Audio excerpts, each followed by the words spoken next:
Welcome to Comic Book Herald's Creannotators. I'm Dave Busing, founder and editor-in-chief of Comic Book Herald, and I'll be interviewing some of my favorite creators in comics about specific runs that they're working on currently. Today, I'm excited to welcome Rodney Barnes, co-creator of Killadelphia, an exciting new series from Image Comics. In Killadelphia, a second-generation police officer reads his recently deceased father's journal and uncovers a vampire conspiracy throughout the city that runs all the way back to second president of the United States, John Adams. Rodney, thanks for joining. Can you tell us a little bit about how Killadelphia came to be? Well, first, thanks for having me. I've had this idea in my head since I was a kid. Um, Having seen consumed a lot of vampire lore from the Hammer films to some of the blaxploitation stuff with Blackula to later having read Bram Stoker's Dracula, Hmm. Stephen King's Salem's Lot, and Rice's Vampire Chronicles, all of that stuff. I always kind of percolated a vampire story, like how would it work? And some things from way back then stuck into today's version of what I came up with, and other stuff is new. But that's sort of how, over the years, the story came together.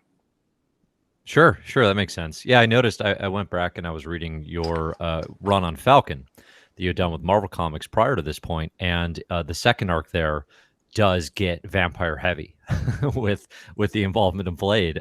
So yeah, I could see I maybe got a some. vampire thing, man. I can't help. And I worked on Blade as a production assistant. That was my first job in Hollywood. Oh, no kidding. Okay, very Yeah. cool. That's awesome. All right. So one of the most interesting aspects of Philadelphia is how you connect sort of this underground conspiracy of vampires to John Adams, right? Setting the story like in the heart of Philly, the home of the Constitutional Convention, right? All this American history. And first, since we're reading this right after the 4th of July and Hamilton dropping on Disney Plus, which I did see for the first time this weekend, I have to ask, like, there are a few direct references in Mhm. Philadelphia to the work. Was it like an active inspiration in making those connections to John Adams, or were you just like, this is too good to pass up? No, I've seen Hamilton like live over 20 times. And Dang. um, Okay. and every time they laughed at John Adams, at first it was like, oh man, I feel bad if I was John Adams.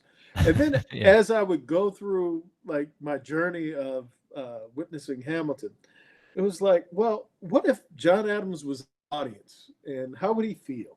Yeah. And then it just kind of evolved like, hey, there's this John Adams thing. And when you think about the founding fathers who don't get their props, John Adams is kind of like at the top of the list. Sure. Um, Even his son gets more, John Quincy gets more love. So it was like, okay, how can I find a figure from history who would sort of have self esteem issues because of how history treated him? Yeah. Um, but also to make the story feel bigger. Like I know some people have said, John Adams, that's just crazy. Why not just pick someone else? And it was like, well, I wanted a figure to not just be there to be a spokesman for history, but to actively have an axe to grind Yeah. against history and specifically his history. And when you think about the phrase "Make America Great Again," um, someone who really has some stake in that claim was Yeah. someone who was there in the beginning, forming the idea of what America would be. Sure. So that's sort of where the idea of Adams came from. That's interesting. Yeah. And obviously, like, with the fictional element of being a vampire and having witnessed the entirety of American history, right? You can lay claim to, okay, I've actually seen it. This is what was great or what I viewed to be great, right? It's a Yeah, different sort of view. you've got That's perspective. Yeah. Yeah, for sure. That's very interesting.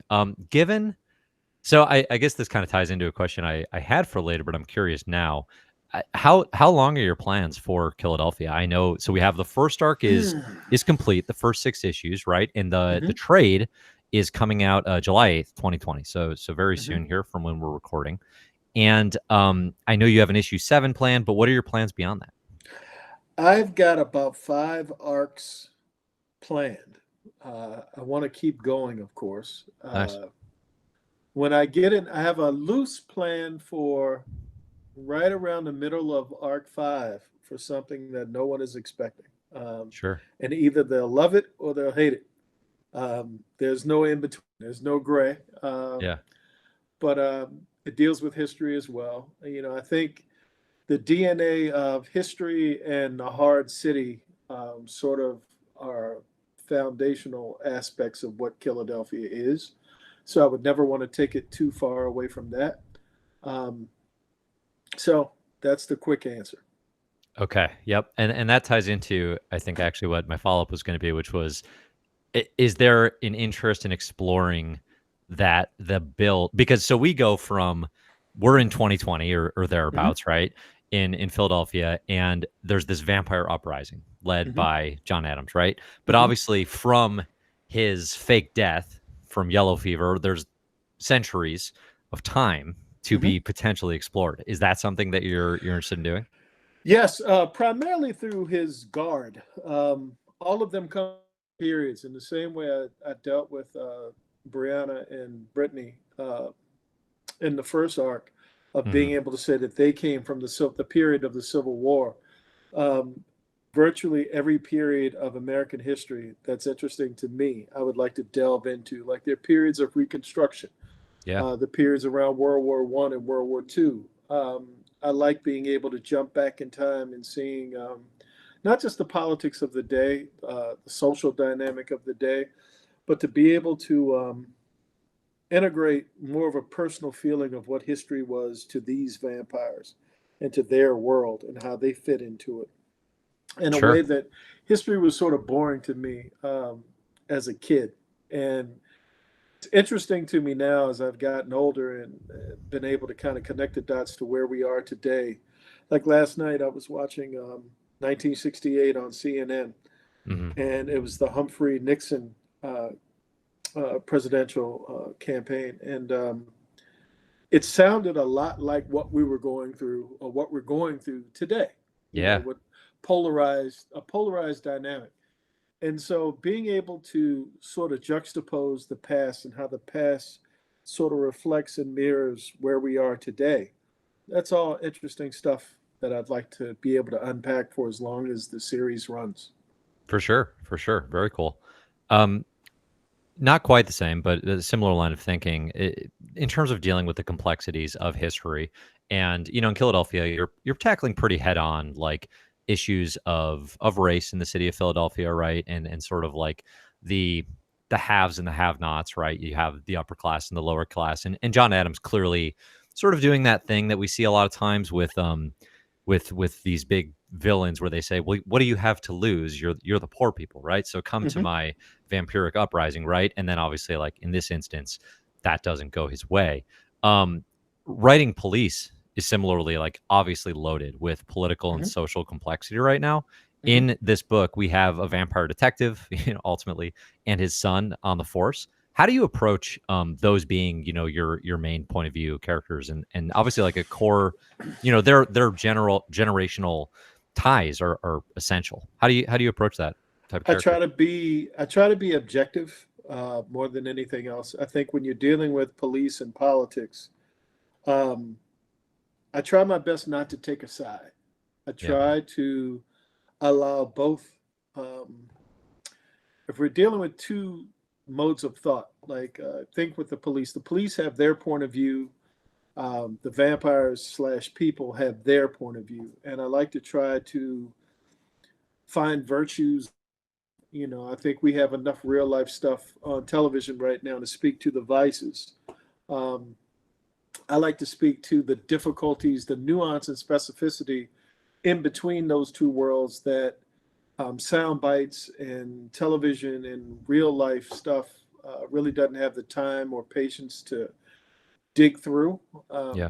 So within a book, you can kind of play with how difficult it is, on both sides to be able to find some semblance of truth. Hmm. Because I don't think there is necessarily a truth per se, not a clean one, like there's an all good side and an all bad side. Sure. There's perspective, whichever side you're on, there's perspective to be able to say, that person's wrong. So I try to find a gray someplace between the world of politics and police. Hmm. Um, that feels authentic. Okay. Yeah, that makes sense to me. You have a background, I think, in TV. You have an extensive background, certainly, but uh, a lot of it is in writing comedy. Yet, Killadelphia, you generally sort of avoid undercutting the horror and the violence with humor or levity. Is this Mhm. something you have to consciously work against, given a lot of the stuff you've done? No, Not so much. I never wanted to be a comedy writer, but that was the door that opened first. Yeah. I always loved this stuff. I grew up with horror, sci-fi, comic books.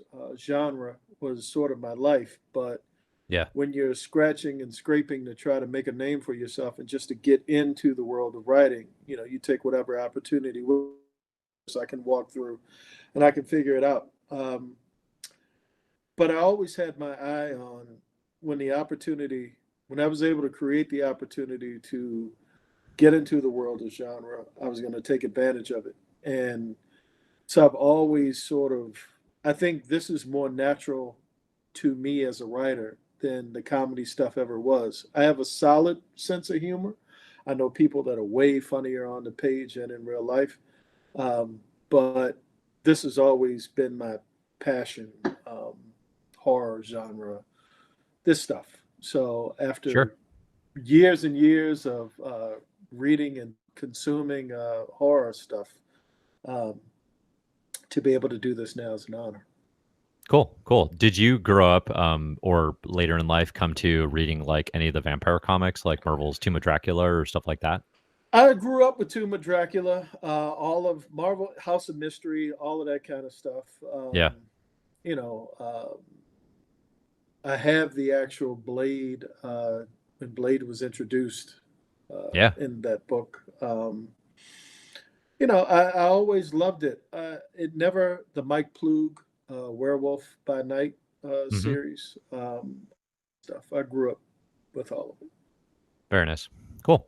Uh, the book ties to the vampires to the Sons of the Republic, Hmm. and some real world history there. Can you explain a little bit about that history, and kind of why it spoke to you for this story? I was looking for you need in order for Adams to believably lead a revolt, you need a degree of patriotism and people to be able to follow you to a Yeah. degree.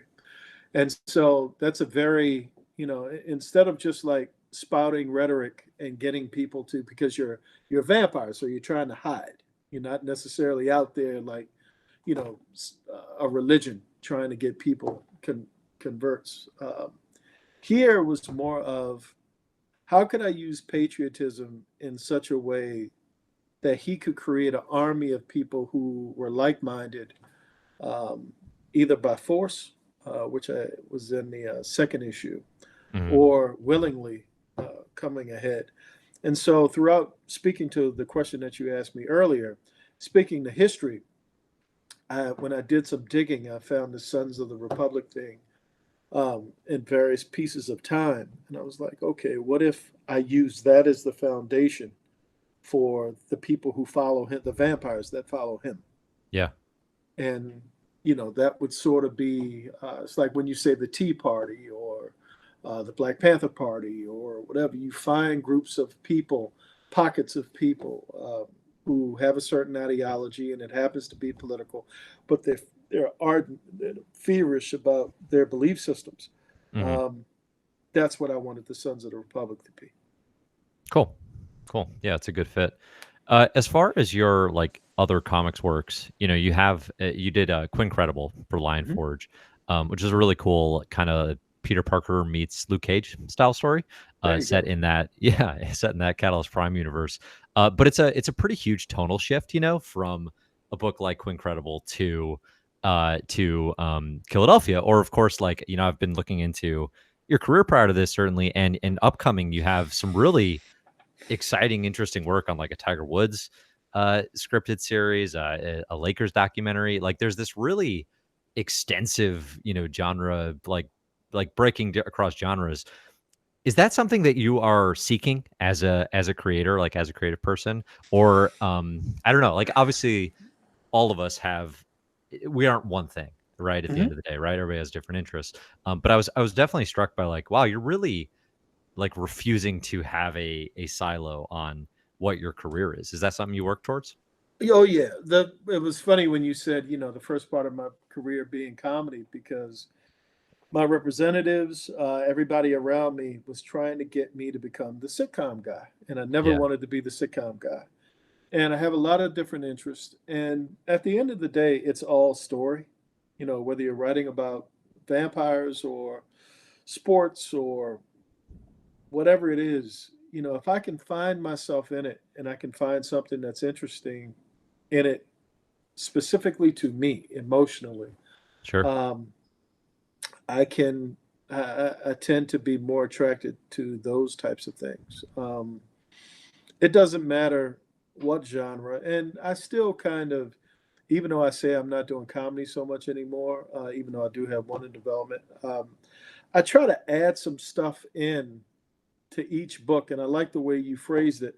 I don't like silly horror because to me that goes against the idea of horror. If the idea is that I'm losing myself in a story that is going to take me on a ride, Yeah. to me, if the people on the ride don't take it seriously, then it's hard for me to take it seriously.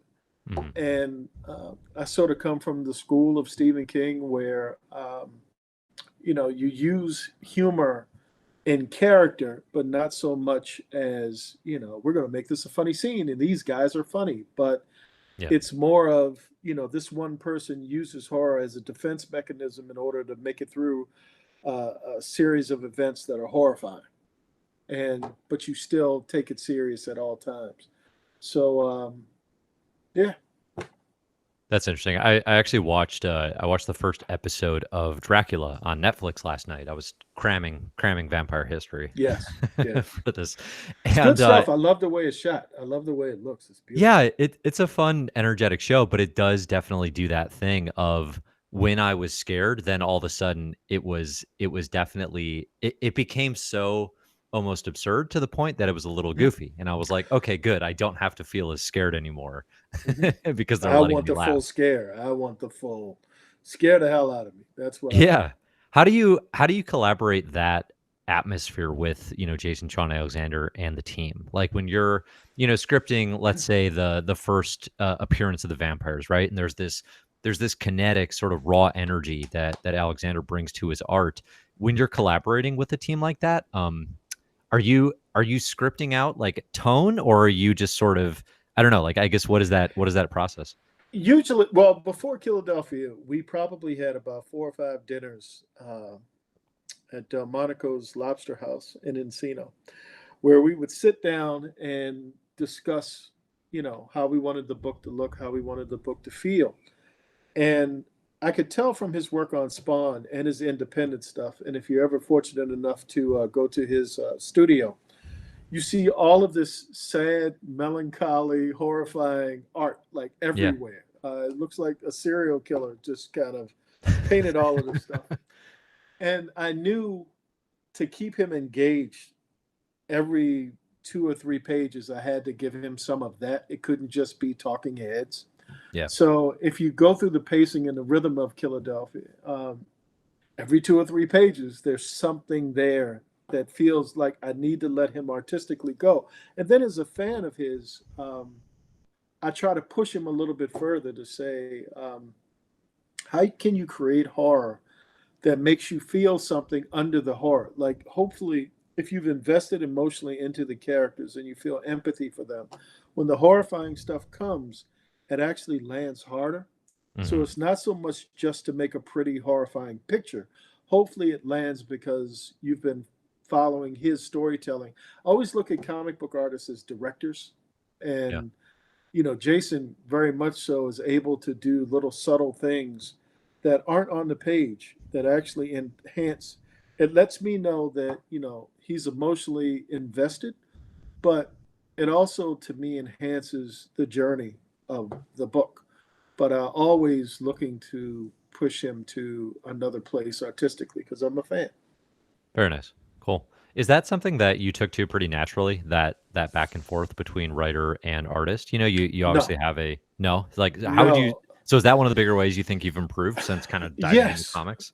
Yeah, I mean, I was so terrified at Falcon, and I had no idea what the hell I was doing, and I had no idea. It was so many. The relationship between art and words was really hard for me. Yeah.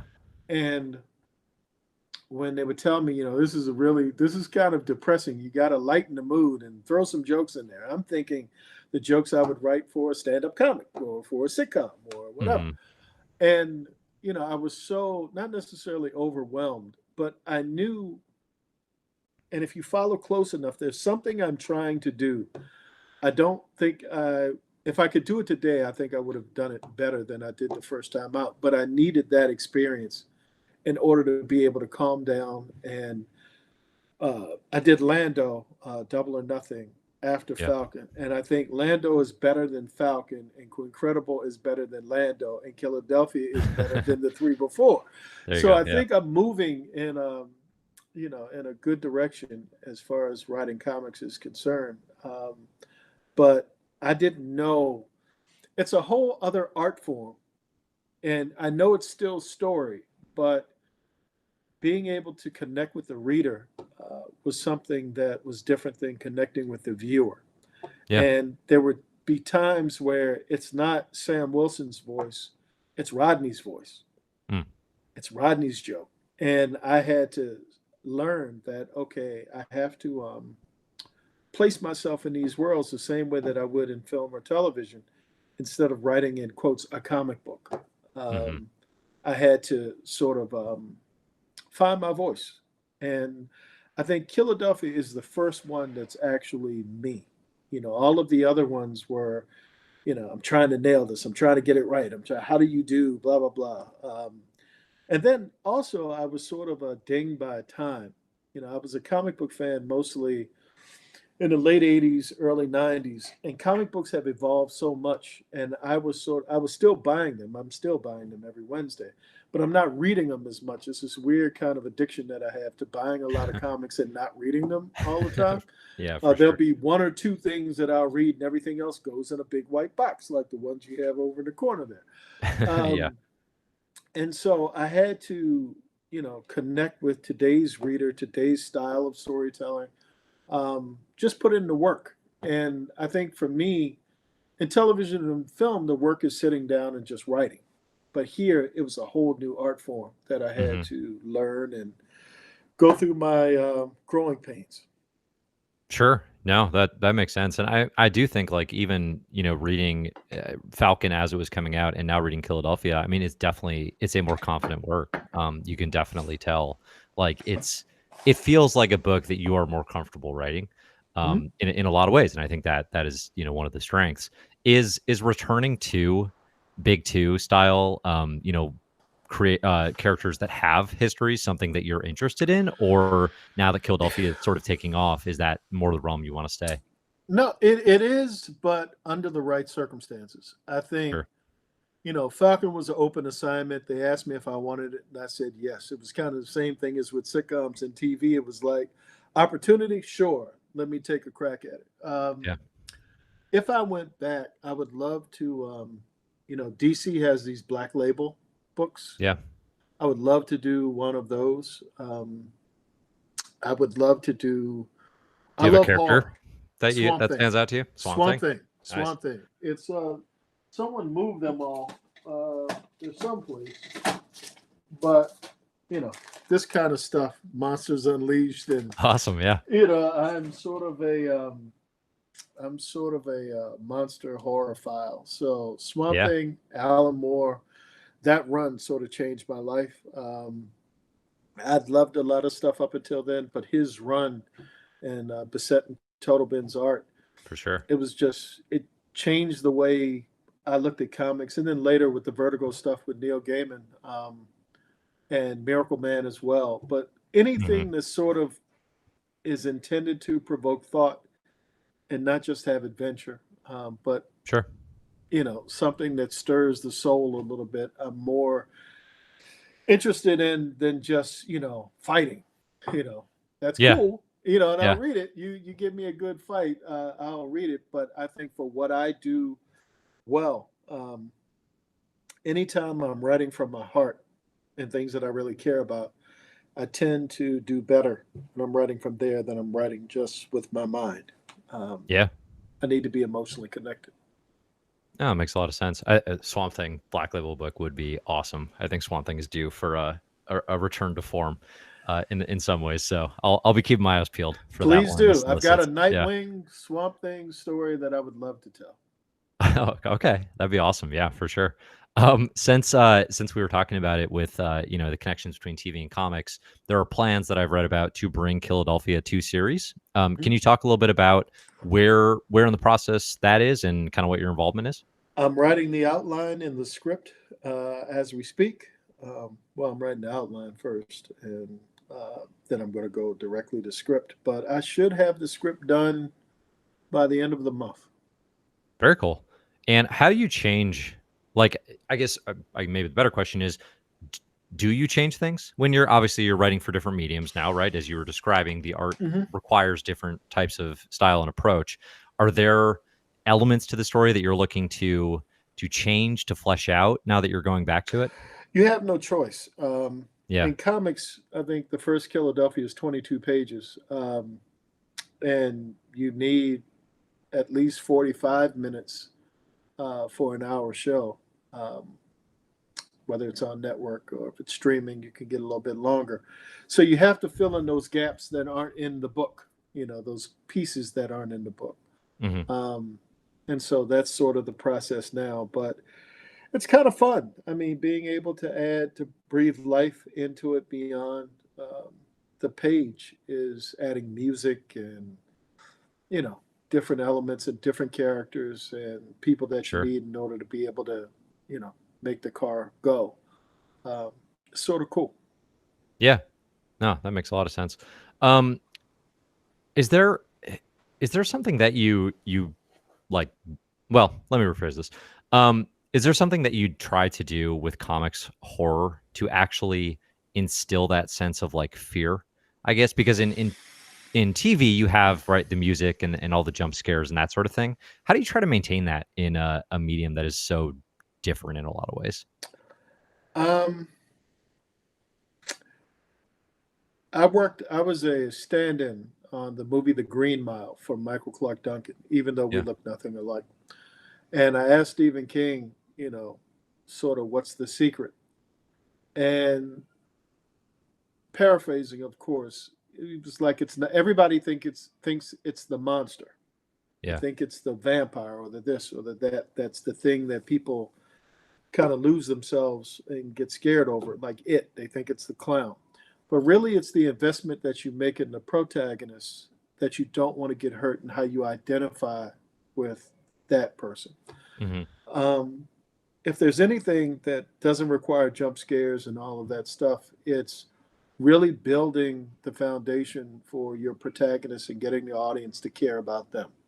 Yeah. In Philadelphia, we sort of have to care about James Sangster and Jimmy Jr. in order to be able to go on the ride. If Yeah. it was just John Adams, it was one of the reasons why I made the John Adams issue the third issue, because if you make that the first issue, everybody's going to say, "Oh, it's the John Adams book, and Right. he's the star of the show," Right. because that's the big headline. But I wanted you to emotionally invest in all of the other characters that don't get a lot of love coming out of the gate. They do as time goes on. But I want you to care about them as much as you care about the vampiring and the horror and all of the bad stuff that happens.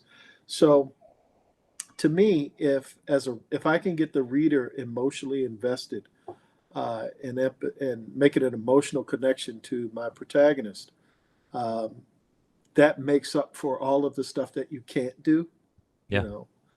And Jason's work, and then bring back Jason again, someone who's able to, with subtlety, character expressions in his art, just little things to make you care and to make you feel like these are real people. Hmm. That sort of enhances the horror. Yeah. Yeah. Okay. No, that's a really cool answer. All right, we talked a little bit about Tiger Woods Uh-huh. or not doc, scripted series coming up. Yeah, it's a scripted miniseries. Yeah, I think I was talking after my wife and I watched The Last Dance not that long ago, the Bulls Hmm. doc, and I was saying like, I was kind of thinking like, what are the sports stories that would just blow up the way that this did? And I feel like Tiger is right up there at the top. So I feel like that's going to be really interesting. Are there other works on the horizon or things that you are really Well, looking to plug? I've got a monster movie with Jordan Voight Roberts that I'm writing for New Regency that Hmm. I hope to have done soon. Of course, the Lakers, Untitled Lakers series, which was based on the book Showtime by Jeff Okay. Pearlman at HBO, where myself and Max Borenstein were writing that right now. And don't know when we're going to shoot because of the pandemic. We were supposed to shoot, Yeah. God, I think May or June, we were supposed to start. But now we have to wait until we figure out when the world is going to, reopen. Yeah, for sure. But those two, other than that, Jason and I have a couple more series that we're putting together now. Um, Hopefully, we can spring them on the world by the end of the year. Cool. Yeah. Um, and there may be another arc of Quincredible. There is a second arc of Quincredible, but there may be a third. Um, but that's it. I mean, a lot of books along with TV and film. Yeah. No, it's a lot of cool stuff coming out. With the Lakers doc, is that so? It's a Showtime era, and I'm calling it a doc. That's probably the wrong term. Yeah, no, it's a scripted series. It's not a Yeah. doc. But yeah, we start. It starts at the Bus Magic Johnson era. Him Yeah. buying the team from Jack Kent Cooke and Larry Bird and all of that stuff. Okay. Great. Great. I have a huge appetite for 80s basketball post Last Dance because This, I'm Chicago area, so I'm a huge Bulls fan from the 90s. But like 85 to 90 was like a black hole of history for me. So I'm like mhm. all in. Yeah. This is. I'm very proud of it. I think we're doing really good work right now. Cool. Cool. I'm looking forward to it. Good deal. So yeah, we'll look for Killadelphia Volume 1, Sins of the Father, which is going to be available in local comic shops and Comixology on July 8th, 2020. And I'm looking for a good long run after this coming out of the conversation. I'm Your excited lips about to it God's going ears. deep. Hope as long as I can keep writing, Lord willing, there'll be a Killadelphia. So Good deal. Awesome. Rodney, this was great. Thanks so much for taking the time. I very much appreciate it. And take care. thanks. I appreciate you reading the book and liking it and inviting me on. Yeah, absolutely.